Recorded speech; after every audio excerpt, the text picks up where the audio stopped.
Think of it in the context of flag burning. Every time flag burning has been tested in the United States Supreme Court, even as the court has become more conservative on so many issues. Recently is the late 1980s, I think 1989, Texas against Johnson. Supreme Court strikes down the Texas flag burning statute with all of the obligatory language, and I think they mean this deeply, that it is reprehensible to them to think about burning an American flag. And I will tell you personally, it's not just that I find it activity I disagree with. I have a visceral reaction to seeing the flag burn.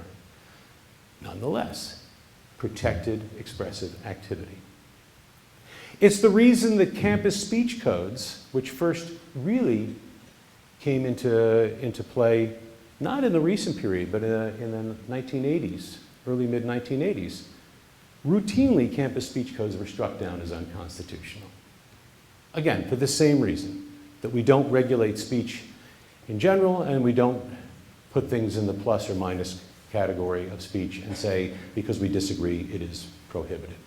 You cannot distinguish speech from conduct in any meaningful way. Speech is a kind of expressive conduct. Or suppose that I hold up a poster. Is this speech or is this conduct? Basic criminal law, and I will in the next 30 seconds give you the first week of a basic criminal law class. All crimes constitute two parts, the mental piece, the act called the actus reus in the Latin term, the mental piece being the mens rea. You need both the intent for a crime as well as the physical act to carry that crime out. And it has to be voluntary, and it has to cause a harm and be intended to cause that harm. Right? That's the basic rudimentary elements of a crime. So when I've talked about this to groups, including high school and grade school groups, all the way up to professional audiences, I usually give the following very quick hypothetical to illustrate the point. Suppose I told you that one person took a bat, baseball bat, and hit another person in the head, swung it intentionally, hit another person in the head very hard. Big welt on the person's head, actually knocked him unconscious briefly. What crime has been committed? And typically people will say assault, assault with a deadly weapon, attempted murder, until one person typically says, you haven't given us enough facts. And that would be correct. Because now I shall add two very important facts. The person with the bat was standing like this.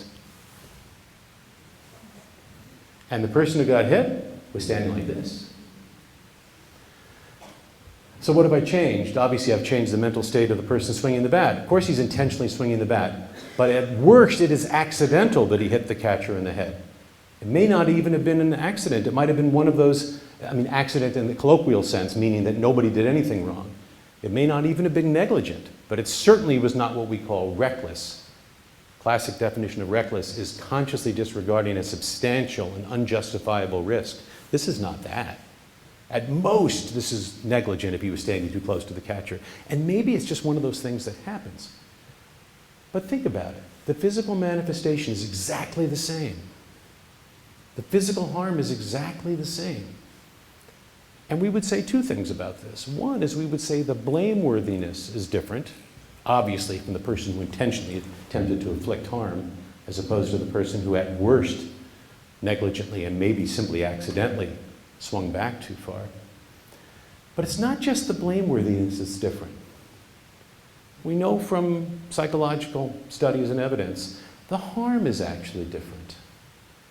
Even if the physical manifestations are the same, the harm of a purposeful attack on you is much greater than of the reckless act, than of the negligent act, than just of the accidental act.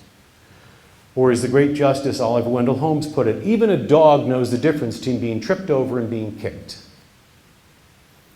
And if a dog knows the difference, how much more do we know the difference between being tripped over and being kicked? Between accidentally being harmed and purposely being assaulted. And between being assaulted for a particular reason, not because of where you are, but because of what you are. Because of who you are. Garden variety Ku Klux Klan rally. at the conclusion of which they'd burn a big flaming cross. If you've never seen this done in person, it is chilling. Chilling. But it is an expression of hateful, bigoted, reprehensible views, in my view.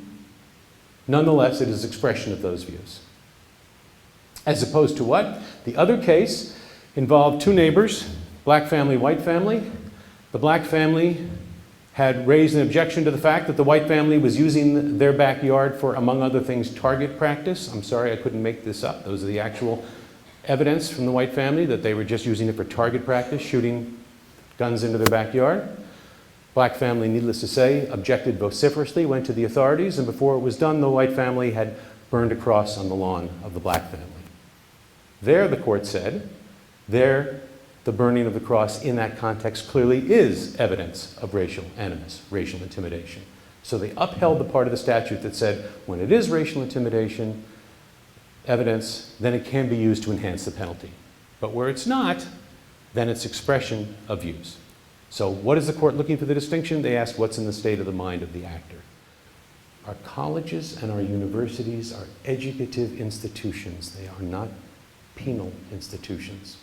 When we face challenges, our first instinct should always be, how do we educate our students? That's what we're about. Strong presumption in favor of free expression.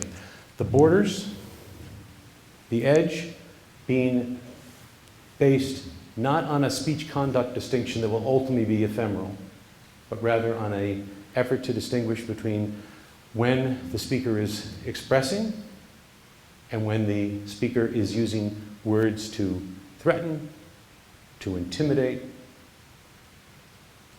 and to cause what we could call a verbal assault. It's not a speech conduct distinction. Words can be used to harm every bit as much as physical conduct can. Words should be thought of as expressive conduct. There is the classic chilling effect by which we mean punishing people for expressing their views. That is pernicious, that is unconstitutional, that is inconsistent with the highest values of an academic enterprise for all the reasons we've just been talking about. Then there's another kind of chilling effect, if that's even the right word. That's the effect we have on each other. That's the way in which we influence each other.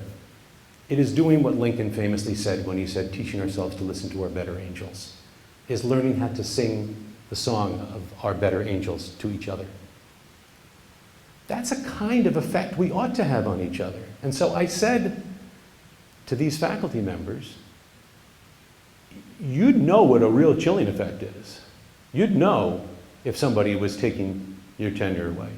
You'd know if somebody was flatlining your salary. That'll never happen as long as I'm president of this university. Your role here is your role here, and you're evaluated based on your teaching, your scholarship, and your service to the community. And that's how it should be. But what you're saying now is not a right of free expression. You want to be able to express yourself and not have me respond. You want words not to have consequences. I can't help you with that. Words have consequences. And sometimes I will respond. And when I do, sometimes I will disagree with you and you don't like that. And I guess I'm pleased that you don't like that. Because if you don't like that out of fear, then I'm not pleased. Then something's gone terribly amiss. But if you don't like that because you respect my views and you don't like the fact that I'm quarreling with you about something that's very serious, I guess that's a good thing. I guess that goes back to the Raleigh Tavern, where they didn't agree to all agree. They agreed to debate, they agreed to argue, and they agreed to try to persuade each other. I said, and if you persuade me today that this whole way of looking at the world is wrong, then I will stop articulating this view. And I suppose you could say you have chilled my speech, but we wouldn't use that term. We would say you have influenced me. And we ought to seek to influence each other. My first principles, and apparently hers, are that free speech is the overwhelming presumption that it hits a limit when we talk about certain kinds of intent, and even protected speech sometimes calls for more speech, a moral obligation to respond. And when one needs to find the quiet place to return to first principles, then it turns out Philosophia Bio Kubernetes. It turns out the love of learning is the helmsman of life.